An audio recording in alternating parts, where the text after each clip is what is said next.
एक गांव में दो लालची बूढ़ी औरतें रहा करती थी, जिनका नाम था कमला और विमला।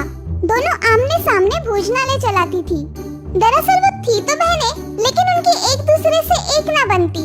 ये ग्राहक मेरा है, झूठी कही कि ये मेरे पास आ रहा था, इसीलिए ये मेरा ग्राहक है। चुड़ैल कही कि लोगों का खून चूसती है तू। डायन कही कि लोगों की हड्डियां चखती है तू। ये मेरा ग्राहक है, नहीं मेरा है। हमेशा किसी न किसी बात को लेकर वे दोनों एक दूसरे से झगड़ती रहती। गांव वाले भी उनके इस हमेशा की झिकझिक से परेशान हो गए थे। अरे मर गए, कोई बचाओ मुझे, मुझ पर दया करो, छोड़ो मुझे, छोड़ो। चुप बैठ बूढ़े खुसट। पहले इस बात का फैसला होगा कि तू किसकी दुकान में आ रहा था। हाँ बता, तू ही बता, तू मेरी ही दुकान में आ रहा था ना? बोल, मेरी दुकान में आ रहा था ना? अरे बाबा, मैं किसी की भी दुकान में नहीं आ रहा था, मैं तो सीधे रास्ते जा रहा था। तुम दोनों ही अचानक से पता नहीं मुझ पर कहां से झपट पड़ी और मैं डर गया। मैं तो इस गांव में नया आया हूँ। तू झूठ बोल रहा है बूढ़े खूसट। कोई बचाओ मुझे। अरे ये औरतें नहीं, राक्षस है, राक्षस। मैं इस गांव में लौटकर कभी नहीं आऊंगा, भागो। ऐसा तमाशा इस गांव में हर रोज देखने मिलता था। गांव वालों के लिए ये कोई नई बात नहीं थी। कमला और विमला एक दूसरे से नफरत करती थी। वे हमेशा एक दूसरे को तकलीफें पहुंचाने की नई नई तरकीबें निकालती रहती थी।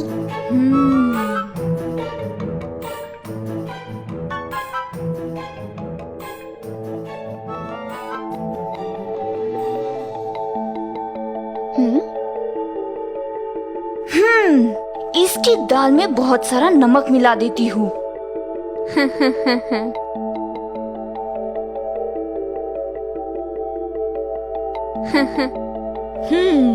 इसकी खिचड़ी में बहुत सारा मसाला डाल देती हूँ।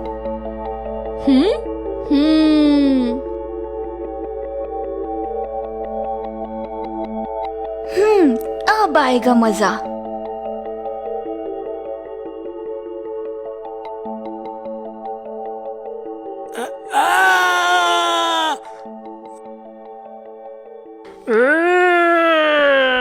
कौन खाना बना रहा है? पानी पिलाओ, पानी। अरे बाप रे, ये खाना है या जहर? लगता है ये औरतें हमें मार ही डालेंगी। भागो यहाँ से। अरे कोई पानी तो पिलाओ, भागो भागो। कमला और विमला दोनों ही उलझन में पड़ जाती है कि आखिर ये हो क्या रहा है। वे दोनों ही अपने अपने रसोई घर में जाके दाल और खिचड़ी चखती है।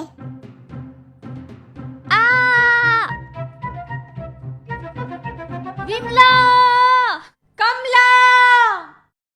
उनकी इस करतूत से दूसरे दिन से उनके भोजनालय पर ग्राहक आना बंद हो जाते हैं। उन्हें अपनी गलती का एहसास तो होता है, लेकिन फिर भी किसी अड़ियाल की तरह वे दोनों एक दूसरे को ही कोसने लगती है। ये सब तुम्हारी काली करतूतों का परिणाम है। भगवान करे तू अंधी हो जाए। और तू लंगड़ी, बढ़िया ही खुद को सती सावित्री समझने वाली। तभी वहाँ पे एक साधु आ जाता है। सुनो बहनों, बड़ी भूख लगी है, कुछ खाने को मिलेगा? हाँ हाँ साधु महाराज, आप मेरे भोजनालय में आइए, मैं आपको भरपेट खाना खिलाऊंगी। साधु महाराज, मेरे पास आज जलेबियाँ और खीर बनी है, आप मेरे पास आइए और पेट भर के खाना खाइए। तुम दोनों ही बड़ी दयालु लगती हो। ऐसा करते हैं, मैं उस पेड़ के नीचे बैठता हूँ, तुम दोनों ही मेरे लिए खाना लेके आओ। आज मैं तुम दोनों के ही हाथ से बना खाना खाऊंगा। साधु एक पेड़ के नीचे बैठ जाता है। कमला और विमला दोनों ही साधु को खाना परोसने लगती है। साधु भोजन करने लगता है। धीरे धीरे उसके थाली में से सारे पदार्थ खत्म होने लगते हैं, लेकिन उसकी भूख नहीं मिटती, वो तो खाते ही जाता है। लगता है इस साधु के पेट में कोई ब्रह्म राक्षस बैठा है, बस खाते ही जा रहा है। अब तो पूरा खाना भी खत्म होने को आया, फिर भी इस साधु की भूख नहीं मिट रही। इसका पेट है या कोई कुआं? साधु उनका पूरा खाना अकेले ही खत्म कर देता है। मैं तुम दोनों पर ही प्रसन्न हूँ। अब मेरे पास तुम्हें देने के लिए पैसे तो नहीं है, लेकिन मैं तुम्हें एक वरदान देता हूँ। तुम दोनों बहनें जो भी इच्छा अपने मन में करोगी, वो इच्छा पूरी हो जाएगी। मगर जो भी चीज तुम अपने लिए मांगोगी, तुम्हारी दूसरी बहन को वही चीज दुगनी मिलेगी। और हाँ, याद रहे, ये वरदान सिर्फ 2 बार ही इस्तेमाल किया जा सकता है। इसलिए जो भी मांगना ध्यान से मांगना। अब मैं चलता हूँ। क्या सच में ये वरदान काम करेगा या फिर साधु ने हमें उल्लू बनाया है? लगता है उस साधु ने हमें चूना लगाया।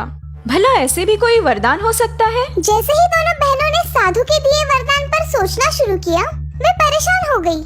अगर ये वरदान सच हुआ और मैंने अपने लिए कुछ भी मांगा तो मेरी बहन को तो उससे दुगना मिल जाएगा।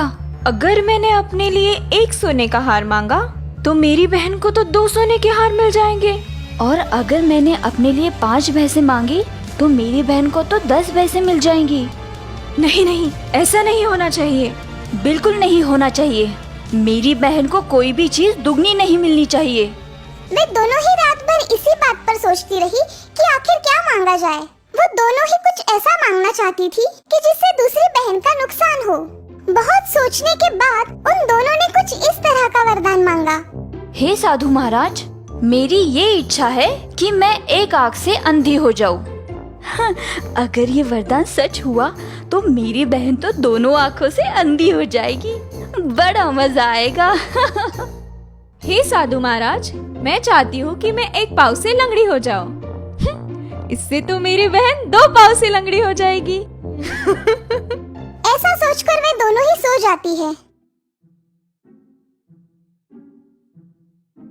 हाँ, ये क्या?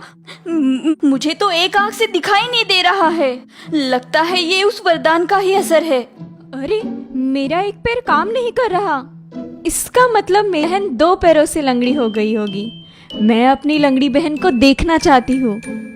मैं अपनी अंधी बहन से मिलना चाहती हूँ।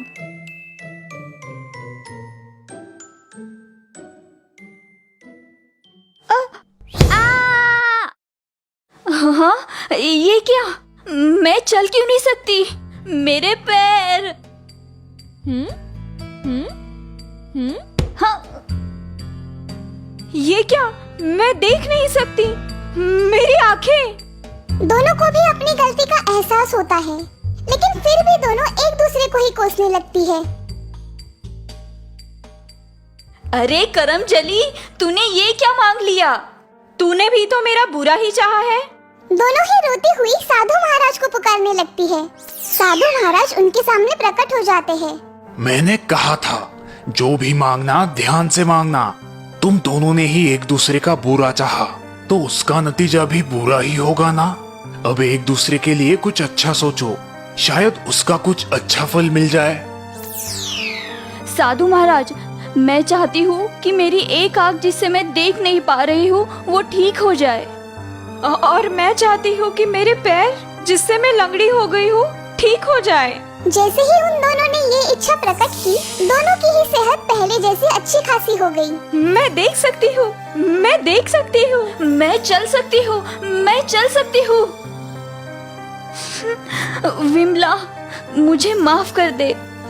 तू भी मुझे माफ कर देना कमला। उस दिन से दोनों ने कभी भी एक दूसरे के साथ झगड़ा नहीं किया और ना ही एक दूसरे का बुरा चाहा। इतना ही नहीं, उन दोनों ने मिलकर अब उसी गांव में एक नया भोजनालय भी शुरू किया, जिसका नाम था अतिथि देवो भव।